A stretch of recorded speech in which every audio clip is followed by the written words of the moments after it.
Hi, welcome to 7 Minutes or Less. We discuss topics of a Christian nature here on the program, and as always, we're joined by Brother Bruce Bennett, the pastor here at First Methodist in Malvern. Thanks for being with us today. Thank you, Tony. I think you enjoy these programs, don't you? You like to think so. I guess I do.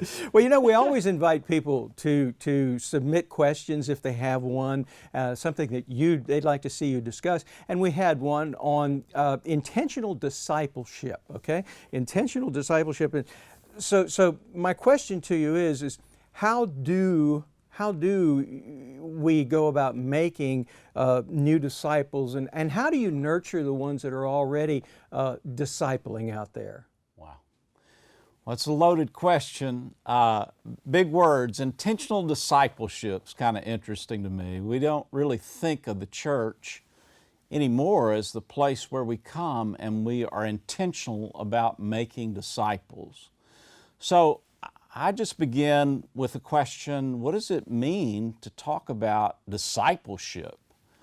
What we're talking about is helping people become disciples of Jesus. That's the beginning of the church, Jesus making disciples. Well, what is a disciple? Well, a disciple is a student, you might say, but really it's an apprentice, a person who's trying to become like the master. And so when Jesus went out calling people to be His disciples, He was inviting them to become like Him, to do the things that He does, to live the same life that He lives, and that's still the call of the church today. We're calling people to become more and more like Jesus.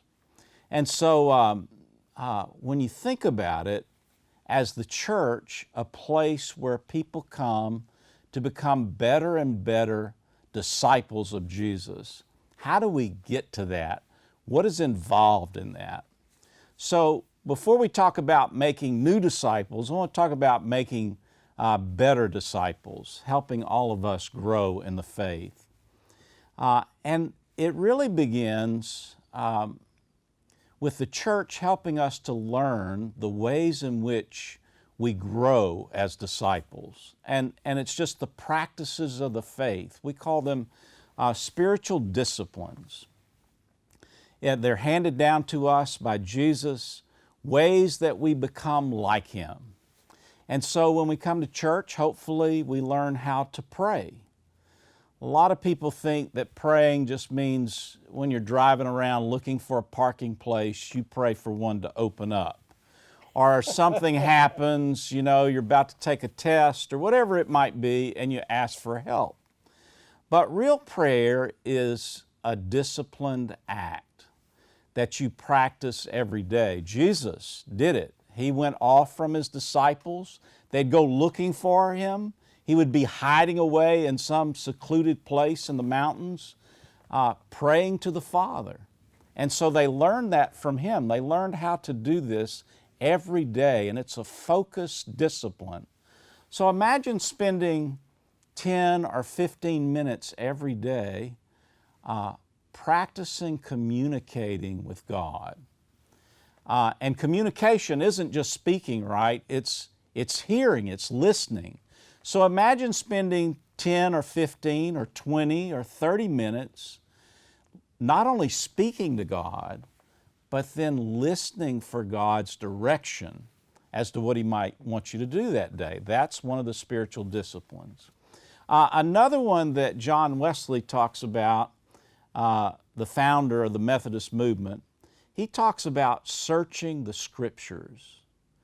Now, what he means by that is really just reading the Scriptures, seeking to understand them and the way that they all connect together. We have 66 books in the Bible, and it's one big story, and it's learning how to read it so that you see the connections between text, searching the Scriptures and meditating on the Scriptures more or less.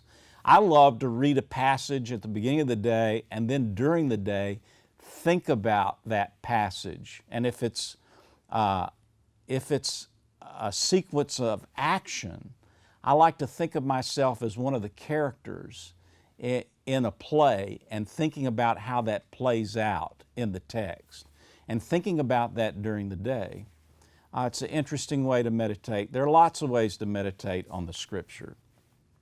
Another personal discipline is fasting. You can actually skip a meal to focus on God and your relationship with God in prayer or reading the Scriptures. We don't do that much in America in the church, but it is very rewarding to just set aside the time that you would normally spend eating and preparing a meal and focusing on a spiritual discipline. Well, this is kind of the beginning of becoming a better disciple. A longtime pastor told me one time that the secret to really growing disciples is enabling them to become self-feeders, he said. So people come to church and they expect to be spoon-fed the faith and, give it to me, you tell me everything. But the secret to really growing is enabling people to go back home and feed themselves in these spiritual disciplines and grow in the faith. I always noticed when my kids started eating on their own, put it on the little tray of the high chair, and they start eating with their own hands, they suddenly grow at an astronomical rate. In the church, we're trying to teach people how to become self-feeders so that they feed themselves spiritually and grow in this faith. Well, okay, so that is intentional discipleship, but now we also have to, we want to cover how do you make others and how do you nurture other disciples in the church. So we're going to make this at least a two-parter, perhaps three, because this subject really goes on. And so let's do the second part of this next week, if that's okay. That's good. We can take that up. And so that will be nurturing. And I think that's important because that's all part of the brotherhood of Christianity, to nurture each other, hold everybody accountable almost, which is another subject altogether. Okay, so but maybe we can get into that sometime. If you'd like to ask a question, you can just email us, info@firstmethodistmalvern.org, info@firstmethodistmalvern.org, and we will take your questions, pass them on to Brother Bruce, and try to get them in the lineup here for the program. So thank you very much, and we will see you next Tuesday, and we'll be back on this same subject, the spiritual discipleship. Thank you, Tony.